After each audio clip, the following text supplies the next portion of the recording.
ठीक है। हम पढ़ेंगे माइक्रो कंट्रोलर। ठीक है, माइक्रो कंट्रोलर क्या होता है, माइक्रो प्रोसेसर क्या होता है।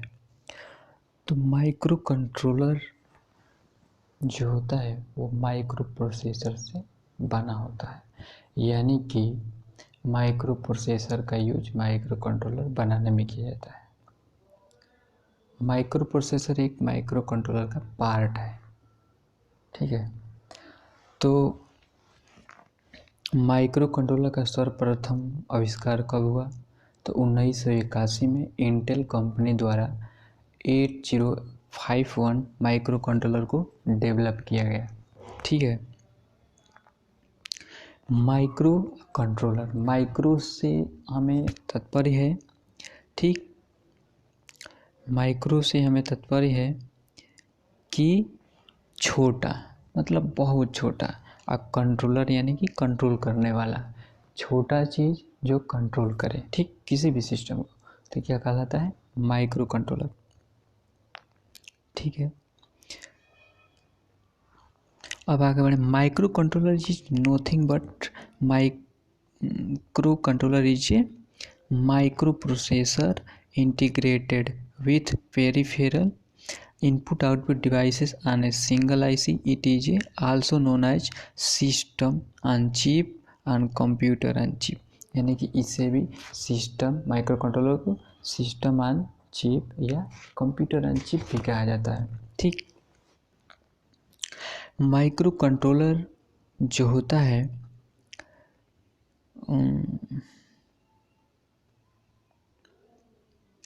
माइक्रो कंट्रोलर जो होता है वो कैसे बना होता है, तो माइक्रो प्रोसेसर रहेगा, उसके चारों तरफ आसपास इनपुट आउटपुट डिवाइसेस कनेक्ट कर दिए जाएंगे। ठीक, और सब डिवाइस भी कनेक्ट कर दिए जाएंगे, तो और कनेक्ट करके एक सिस्टम बना दिया गया किसी स्पेसिफिक सर्किट को कंट्रोल करने के लिए, तो इसको क्या कहेंगे, माइक्रो कंट्रोलर। टोटल सिस्टम को माइक्रो कंट्रोलर कहा जाता है। ठीक, यही होता है। अब चलिए पढ़ते हैं माइक्रो प्रोसेसर और माइक्रो कंट्रोलर में अंतर क्या होता है। माइक्रो प्रोसेसर जो होता है it consist of register unit, control unit and ALU। Micro processor में रजिस्टर यूनिट होता है, कंट्रोल यूनिट होता है और अर्थमेटिकल लॉजिक यूनिट यानी ALU भी होता है। तीन चीज़ें इसमें होता है माइक्रो प्रोसेसर में। लेकिन माइक्रो कंट्रोलर में क्या होता है, it consist of register unit, इसमें भी रजिस्टर यूनिट रहेगा। ठीक, इनपुट आउटपुट डिवाइसेस, ये एक्स्ट्रा सर्किट हो गया ना, input output devices micro controller में रहेगा। रैम रहेगा, रोम रहेगा, फिर से कंट्रोलर रहेगा, कंट्रोल यूनिट रहेगा, ALU रहेगा, अर्थमेटिकल लॉजिक यूनिट रहेगा, टाइमर रहेगा, काउंटर रहेगा।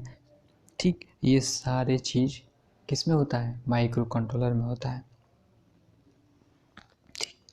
माइक्रो कंट्रोलर जो होता है सीमॉस टेक्नोलॉजी पर बेस्ड होता है, यानी इसमें सीमॉस टेक्नोलॉजी यूज किया जाता है। सीमॉस एक सर्किट होता है या इंटीग्रेटेड सर्किट होता है जो कम पावर लेता है। ठीक, और इसी पे माइक्रो कंट्रोलर बना होता है।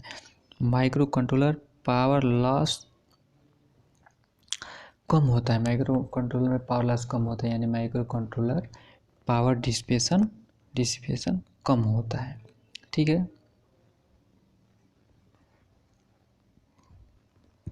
ठीक, अब आगे बढ़ते हैं। Memory is external part of micro processor. हम जानते हैं माइक्रो प्रोसेसर जो है, माइक्रो प्रोसेसर का एक्सटर्नल पार्ट होता है memory. Memory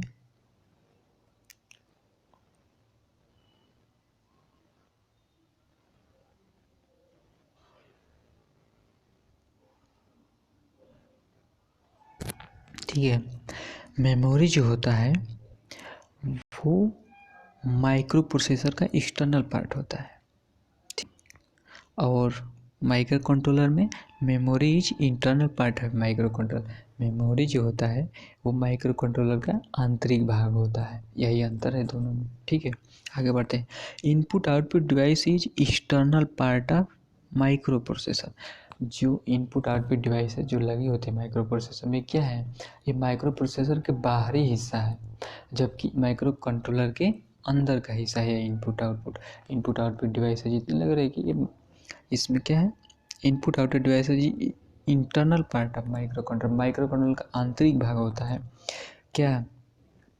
input output devices, RAM, रोम, ये सारे माइक्रो कंट्रोलर के आंतरिक भाग है, माइक्रो प्रोसेसर के बाहरी भाग है।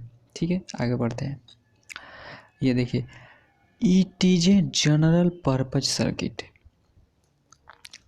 माइक्रो प्रोसेसर जो होता है ये जनरल पर्पज सर्किट होता है, यानी कि आप किसी भी प्रकार के जब कंट्रोलर बनाने की आवश्यकता आपको पड़ेगी तो माइक्रो प्रोसेसर का हर सर्किट में यूज करेंगे। लेकिन micro controller is a special purpose circuit.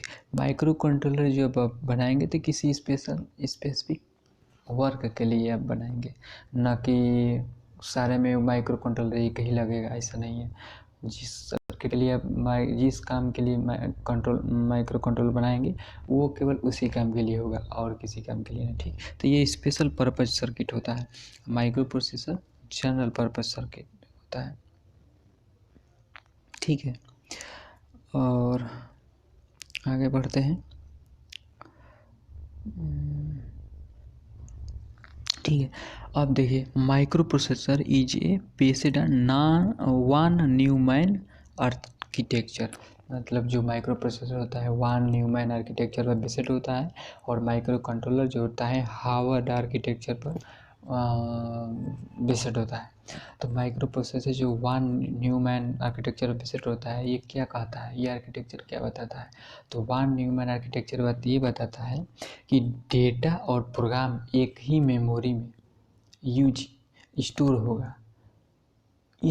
और मतलब जिस सर्किट में डेटा और प्रोग्राम एक ही मेमोरी में स्टोर होगा, ऐसे आर्किटेक्चर को हम वन न्यूमैन आर्किटेक्चर कहते हैं। और हार्वर्ड आर्किटेक्चर क्या कहता है? तो हार्वर्ड आर्किटेक्चर कहता है कि जब डेटा और प्रोग्राम को स्टोर करने के लिए अलग अलग मेमोरी का यूज किया जाता है तो उस आर्किटेक्चर को हार्वर्ड आर्किटेक्चर कहा जाता है। यानी कि माइक्रो कंट्रोलर में दो मेमोरी यूज किया जाएगा, एक में प्रोग्राम रहेगा और एक में आपका डेटा रहेगा। लेकिन यही माइक्रो प्रोसेसर की बात करें तो उसमें एक ही मेमोरी होगी जिसमें प्रोग्राम भी रहेगा, डेटा भी स्टोर होगा। ठीक है, आगे बढ़ते हैं। अब बात करते हैं कि 8 बिट का मतलब क्या होता है। तो 8 बिट का मतलब ये होता है कि माइक्रो कंट्रोलर या माइक्रो प्रोसेसर जब 8 बिट का कहा जाएगा, इसका मतलब 8 बिट पर ही काम करेगा, 8 बिट के पर ही डायरेक्टली किसी प्रोग्राम के एग्जीक्यूट करेगा, मतलब उसको गणना करेगा। ठीक है, इसमें सारे काम 8 बिट पर ही होंगे, यही 8 बिट का मतलब हो गया। 16 बिट का होगा तो सारे काम 16 बिट पे होंगे, 8 बिट का होगा तो सारे काम 8 बिट पे होंगे। ठीक, यही डिफरेंस है और ये माइक्रो प्रोसेसर और माइक्रो कंट्रोलर में। ठीक है, थैंक यू।